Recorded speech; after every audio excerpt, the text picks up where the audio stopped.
Hello students, आज हम पढ़ेंगे पादपों में रसारोहण। इससे पहले हम पढ़ चुके हैं पादपों में जल अवशोषण के बारे में और हम उसकी विभिन्न विभिन्न जो प्रकार हैं जल अवशोषण के उसका अध्ययन कर चुके हैं। तो आज हम पढ़ेंगे पादपों में रसारोहण। रसारोहण क्या होता है? तो रसारोहण मृदा से जल मूल रूपों द्वारा अवशोषित होकर पौधे के शीर्ष तक व अन्य भागों में तनु विलयन के रूप में पहुंचता है। जल के इस अदृश्य स्थानांतरण को रसारोहण कहते हैं। तो साधारण शब्दों में हम कह सकते हैं, आपको पता ही है अवशोषण में क्या होता है। जल जो है मूल या मूल रोमों द्वारा अवशोषित किया जाता है।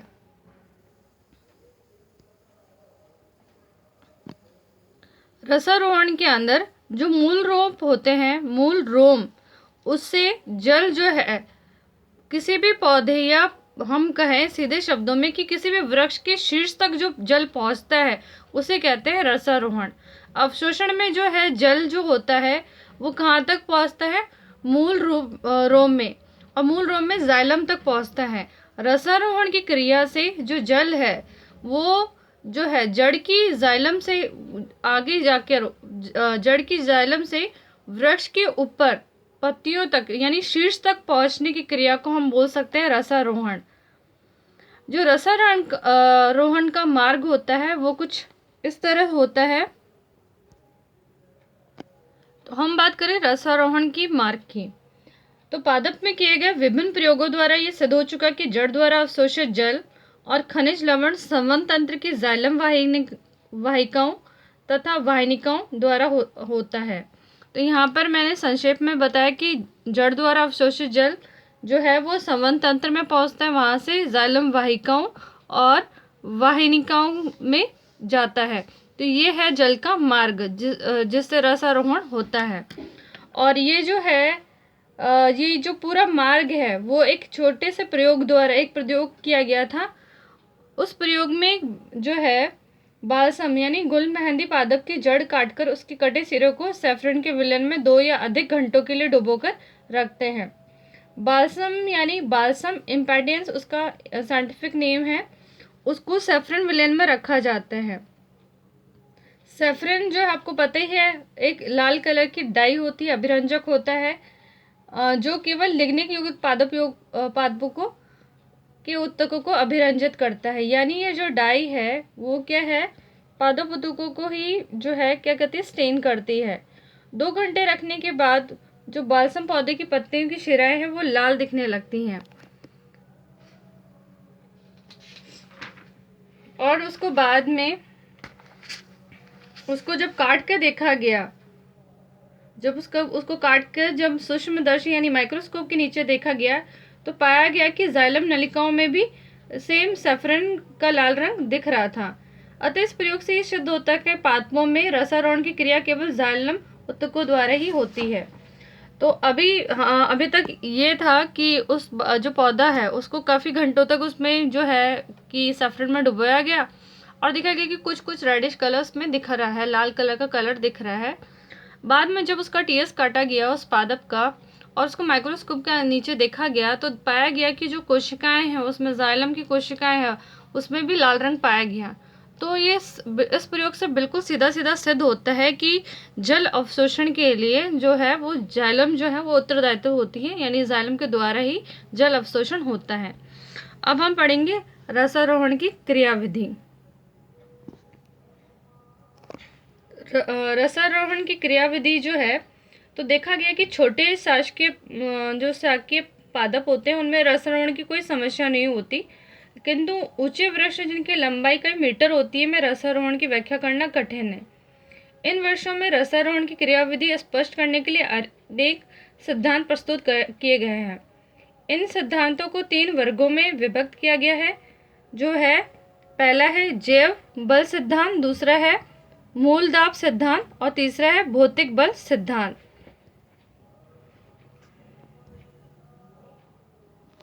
तो देखिए फिर से मैं रिपीट करती हूँ कि छोटे जो शाकीय पौधे हैं उनमें तो रसारोहण की क्रिया की विधि को समझाना बहुत आसान है और समझा जा सकता है, लेकिन जो कई मीटर ऊंचे जो काष्ठीय पादप हैं, जो बड़े बड़े वृक्ष हैं, उनमें ये क्रियाविधि को समझने के लिए 3 सिद्धांत दिए गए हैं, जो है जे बल सिद्धांत, मूल दाब सिद्धांत और भौतिक बल सिद्धांत। तो हम स्टार्ट करते हैं पहले सिद्धांत, जिसका नाम है जे बल सिद्धांत। अब इस सिद्धांत के अनुसार रसारोहण जो है, इस सिद्धांत के अनुसार रसारोहण जो है एक जैविक क्रिया है, जिसमें पौधे में रसारोहण तने की जीवित कोशिकाओं में होने वाली क्रियाओं के कारण उत्पन्न जैव बलों द्वारा होता है। और इस संबंध में प्रमुख वैज्ञानिकों के विचार संक्षेप में प्रस्तुत किए गए हैं। पहले इस सेंटेंस को समझिए कि जैव बल सिद्धांत, यानी इसमें कहा गया है कि जो रसारोहण होता है वो तने में जो कुछ जीवित कोशिकाएं होती हैं उनमें कुछ क्रियाएं होती और उन क्रियाओं से जो बल उत्पन्न होता है उसके कारण जो जल है वो ऊपर की तरफ जाता है। तो ये सिद्धांत बहुत अलग अलग वैज्ञानिकों ने अलग अलग तरीके से दिया। तो पहला दिया गोल्डलेवस्की ने। गोल्डलेवस्की ने 1984 में उन्होंने ये सिद्धांत दिया और उनके सिद्धांत का नाम है रेले पंप सिद्धांत। रेले पंप सिद्धांत के अनुसार जाइलम मृदुतक तथा मज्जा रेशमियों की जीवित कोशिकाओं के परासरण दाब में आवृत्ति परिवर्तन होते हैं, जिसके परिणाम स्वरूप रसारोहण की क्रिया होती है। तो गोल्डलेवस्की ने रिले पंप सिद्धांत दिया। आपको रिले पंप सिद्धांत को इस तरह से समझिए, जब आपने देखा होगा कई बार दौड़ होती है, उसमें रिले दौड़ भी होती है। रिले दौड़ में आपके 4 खिलाड़ी होते हैं जो अपने जिस भी चीज़ को रख रहे हैं, रिप्रेजेंट करते हैं। एक साथी दूसरे को देता है और दूसरा तीसरे को, तीसरा चौथे को, और इस प्रकार ये दौड़ संपन्न होती है।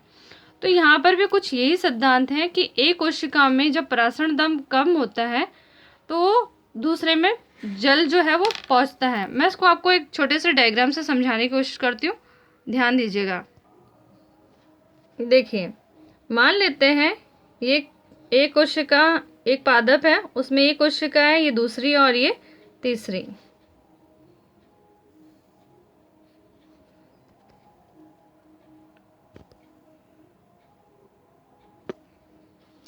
अब मान लीजिए पहले में परासरण दाब, जिसको हम ऑस्मोटिक प्रेशर कहते हैं, अगर इसमें कम हो जाता है तो यहाँ पे जितना भी जल है वो कहाँ जाएगा? ऊपर की तरफ, क्योंकि हमें पता है कि निम्न से उच्च की तरफ जो है कि उच्च जो है निम्न जो हम बोलते हैं लो कंसंट्रेशन से हाई कंसंट्रेशन की तरफ पानी जो है उसका मूवमेंट होता है, यानी उसकी गति होती है। तो यहाँ निम्न जो है निम्न परासरण दाब से उच्च परासरण दाब की तरफ जल का गमन होगा। तो यहाँ पर जो एक कोशिका है उसमें ये कम हुआ तो यहाँ पर बढ़ गया, फिर यहाँ पर कम हुआ तो यहाँ पर जल का प्रवेश हो गया। तो एक कोशिका से दूसरी कोशिका में, दूसरी कोशिका से तीसरी कोशिका में जो है जल की गति हुई। इस तरह जल जो है एक कोशिका से दूसरी कोशिका में जल बढ़ता जाता है। तो ये था गोल्डलेवस्की का रिले पंप सिद्धांत। दूसरा सिद्धांत जो दिया है वो दिया है सर जेसी बोस ने, और उन्होंने 1923 में ये सिद्धांत दिया। उनके सिद्धांत का नाम है स्पंदन सिद्धांत। उस सिद्धांत के अनुसार पौधे में रसारोहण तले में वलकुट की सबसे भीतरी कोशिकाओं की अंतःत्वचा के संपर्क में होती है, उनके संपर्क में होती है में नियमित लेबर स्पंदन के कारण रसारोहण होता है। तो इसको थोड़ा ध्यान से समझिएगा। और उन्होंने अपना प्रयोग जो किया था वो किया है भारतीय टेलीग्राम पादप डेस्मोडियम ग्रेनेट पे किया था। ये थोड़ा ध्यान से पढ़िएगा। सर जेसी बोस ने किस पादप पे किया है? भारतीय टेलीग्राम पादप, जिसका वैज्ञानिक नाम है डेस्मोडियम ग्रेनेस। तो उन्होंने इस पादप पे जो है अपना प्रयोग किया और उन्होंने पाया कि इस पादप के जो वलकुट की सबसे भीतरी कोशिकाएं हैं जो उसकी अंतःत्वचा के संपर्क में, एक उन्होंने देखा कि जो उसकी कॉर्टेक्स है ना, जो उसका वलकुट जिसे हम बोलते हैं कॉर्टेक्स, उसकी जो सबसे भीतरी कोशिकाएं हैं जो अंतःत्वचा के संपर्क में होती है, उनमें क्या है, एक लैब स्पंदन होता है। और उस स्पंदन के कारण जो है जल जो है ऊपर की तरफ बढ़ जाता है या खिंच जाता है। तो यहाँ पर जो जेसी बोस ने ये प्रयोग करके देखा, लेकिन ये प्रयोग सिर्फ उन्होंने पाया सिर्फ भारतीय टेलीग्राम पादप जिसका नाम है डेस्मोडियम ग्रेनस में। ये जो लयबद्ध स्पंदन है अन्य पादपों या अन्य किसी वृक्ष में नहीं पाया जाता।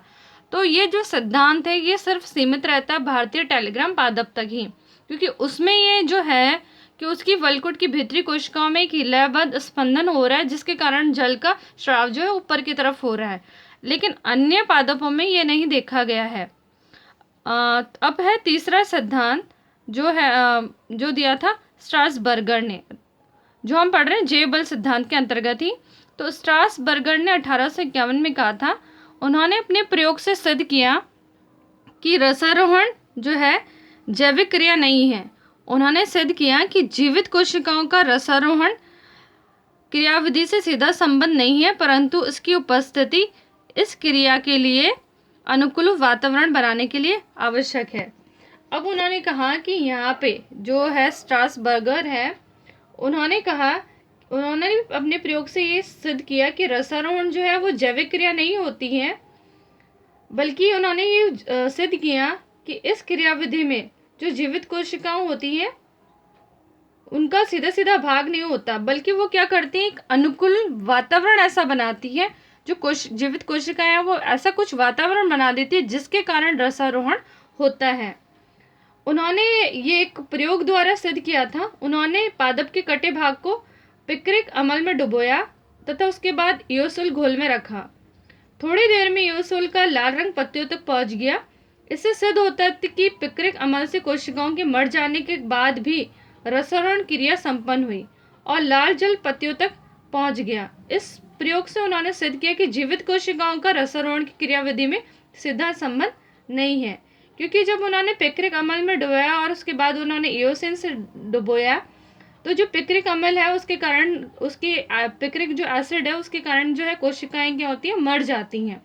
तो इससे सीधा सीधा पता पड़ रहा है कि कोशिकाएं तो मृत हो गई, लेकिन फिर भी ईओसिन पत्तियों तक पहुंच गया और लाल रंग प्रदर्शित कर रहा है। तो यहाँ सिद्ध हो रहा है कि जो जीवित कोशिकाएं वो सीधा भाग नहीं ले रही हैं, बाकी ऐसा कुछ वातावरण बना देती है जिससे जल का आवागमन ऊपर हो रहा है। तो ये था पहला सिद्धांत जो था जैव बल सिद्धांत। अब हम पढ़ेंगे दूसरा सिद्धांत जो है मूल दाब सिद्धांत। तो दूसरा सिद्धांत है मूल दाब सिद्धांत। इस सिद्धांत को प्रेस्टले ने दिया था। पैरेन्काइमी कोशिकाओं की कोशिका भित्ति लचीली होती है। एक बार फिर से पढ़ते हैं। तो उन्होंने अपने प्रयोग में बताया कि पैरेन्काइमी कोशिकाओं की जो कोशिका भित्ति होती है वो लचीली होती हैं और इन कोशिकाओं में जल अथवा विलयन के प्रवेश से इनकी कोशिकाओं में तनाव उत्पन्न होता है और वह पुनः अपनी सामान्य स्थिति में आने का प्रयास करती है। इस संपूर्ण प्रक्रिया में कोशिका में उपस्थित द्रव पर धनात्मक दबाव पड़ता है, जिससे कोशिका से द्रव की कुछ मात्रा मिलकर वाहिकाओं में आ जाती है। इस द्रव के कारण वाहिकीय तत्वों में उत्पन्न द्रव स्थैतिक दाब को मूल दाब कहते हैं, और दूसरे शब्दों में कह सकते हैं कि जाइलम वाहिकाओं के रस में पाए जाने वाले घनात्मक दाब मूल दाब कहलाता है। अब इस पूरे को आप सरल शब्दों में समझिए कि आखिर में जो है मूल दाब सिद्धांत है क्या। इसको इस प्रकार समझिए कि हमने बात की जाइलम पैरेन्काइमी कोशिकाओं की। तो हमें पता है कि जो जल है, जब जड़ें ने जल अवशोषित किया तो जल जो है अवशोषित होकर मूल से मूल रोमों में गया और मूल रोम से जो है वो प्रवेश करते हुए कहाँ पहुंचा, जाइलम में। और जाइलम में जो है वो सबसे पहले कहाँ जाएगा, पैरेन्काइमा कोशिका में, जाइलम की पैरेन्काइमा कोशिका में। अब ये कोशिकाएं जो होती हैं वो कैसी होती हैं, लचीली होती हैं और इनमें जब जल प्रवेश करता है तो ये क्या होती हैं, फूल जाती हैं। जैसे जैसे जल का प्रवेश होता जाएगा फूल जाएंगी और इनमें क्या होगा, अपनी पूर्व जो स्थिति है उसमें आने के लिए एक तनाव उत्पन्न हो जाएगा, क्योंकि और उस तनाव के कारण जो है कि वो एक तनाव उत्पन्न होगा। अब उसके कारण जब बहुत ज़्यादा जल का इसमें प्रवेश हो गया तो क्या करेगा, इस जाइलम पैरेन्काइमा से कुछ जल कहाँ चला जाएगा, जाइलम वाहिकाओं में। और यहाँ पर जब यहाँ पर जल आ जाएगा तो यहाँ पर क्या होगी, इसमें जल की थोड़ी कमी होगी। और यहाँ पे जो है एक जो है दैत्य दाब जो है उत्पन्न होगा।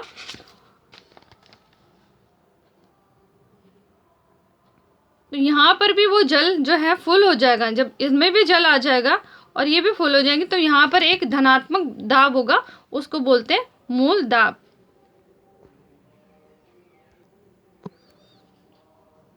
देखिए आपको क्लियर हो जाना चाहिए। हमने कहा कि यहाँ जो हमने कहा कि विलयन के प्रवेश से कोशिका भित्ति में तनाव उत्पन्न होता है। तो जाइलम पैरेन्काइमा जो है वो कैसी होती है, लचीली होती हैं, और इनमें जल और विलयन के प्रवेश से जो है कोशिका भित्ति में तनाव उत्पन्न हो जाता है।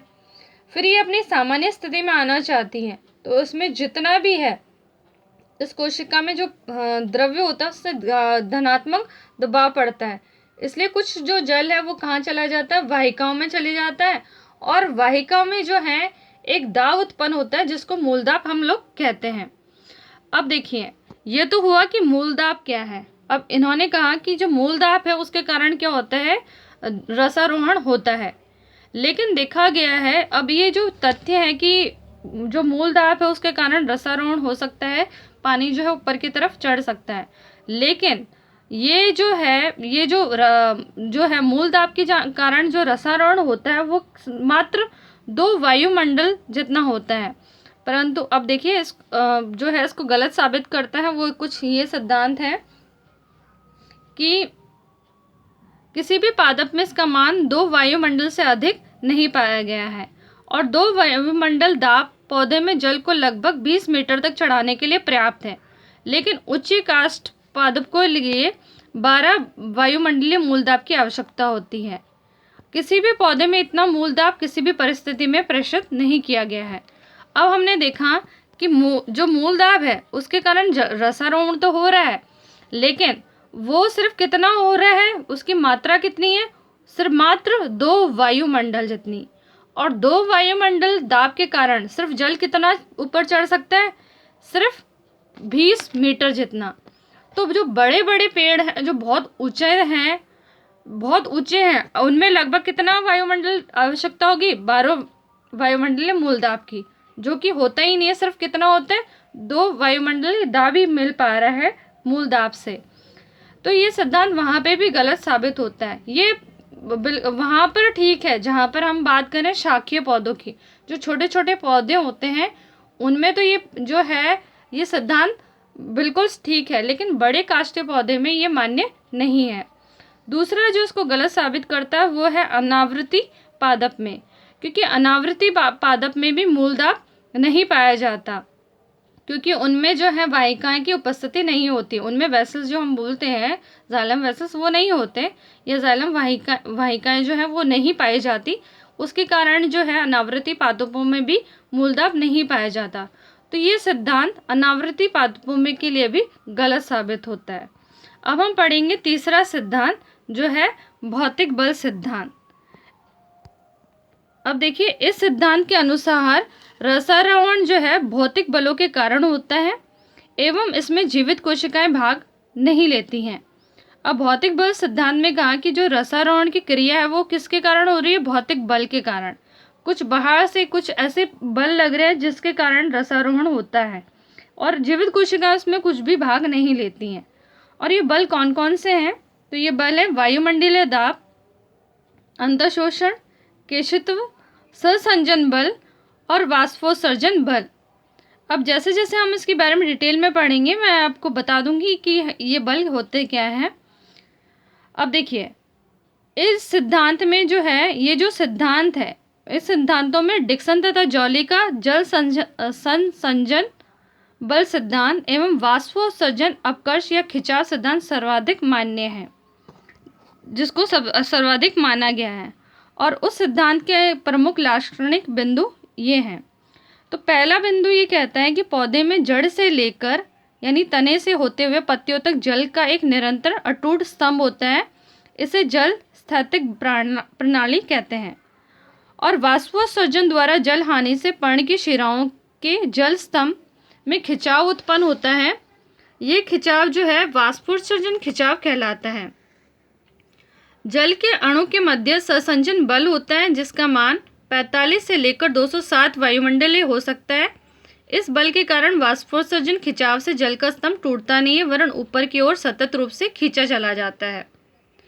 और डिक्सन तथा जॉली के सिद्धांत के अनुसार वाष्पोत्सर्जन से उत्पन्न तनाव तथा जल के अणुओं के मध्य व्याप्त ससंजन बल के कारण पादपों में जल को नीचे से शीर्ष की ओर निष्क्रिय रूप से खींच लिया जाता है, और इस कार्य में न तो किसी प्रकार की उपापचय क्रिया व्यय होती है और न ही जीवित कोशिकाओं का कोई योगदान होता है। वाष्पोत्सर्जन जो है, अब देखिए एक बार मैं आपको समझा देती हूँ तो आप इसको थोड़ा समझिए। पहले हम देख लेते हैं ये बलों के बारे में। तो पहला है,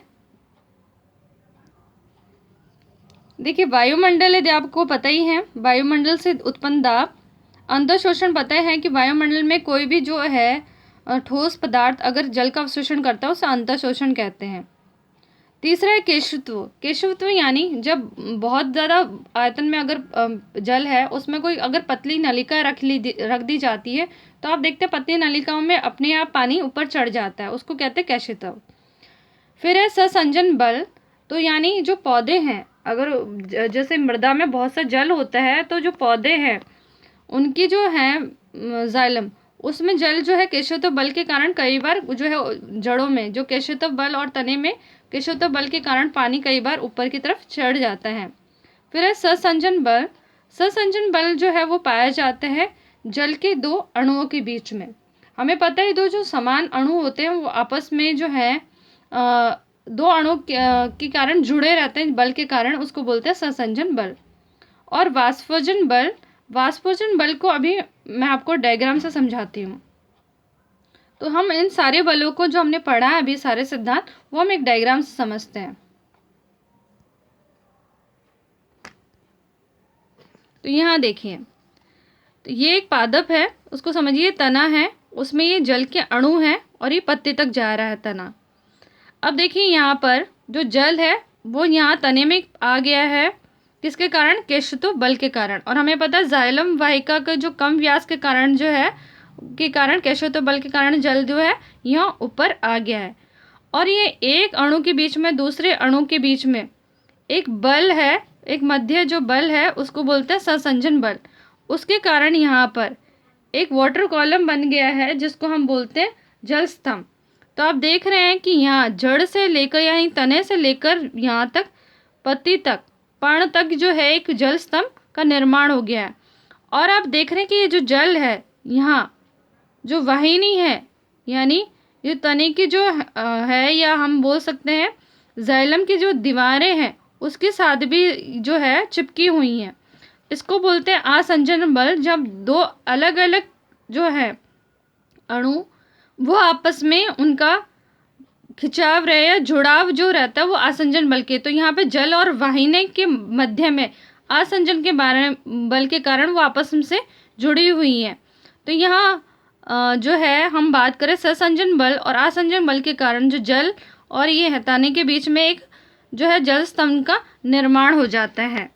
अब हम बात कर रहे हैं वाष्पोत्सर्जन खिंचाव की बात।